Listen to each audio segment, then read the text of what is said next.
তো চলো বন্ধুরা, আজকে কি মেনু আছে সেটা তোমাদের সাথে শেয়ার করি। তো দেখো, ওদিকে তো ভাত আছে, আর আছে দেখো ওল ভাতে, আর তার উপর একটা লঙ্কা,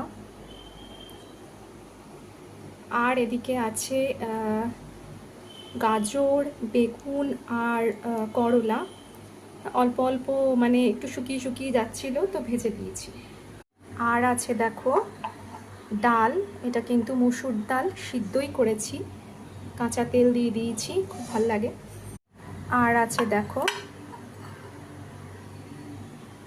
এটা হচ্ছে ট্যাংরা মাছ, ছোট ছোট ট্যাংরা মাছের ঝোল বেগুন দিয়ে।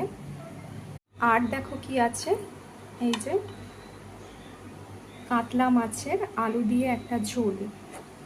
তো আজকে কিন্তু এই আমাদের লাঞ্চ মেনু। তো লাঞ্চ মেনুটা আজকে কেমন লাগলো অবশ্যই কিন্তু তোমরা কমেন্ট করে জানাবে। তো চলো, আজকের মতো সবাইকে টাটা, আর আবার অন্য কোনো ভিডিও নিয়ে চলে আসবো। সবাই ভালো থেকো, বাই।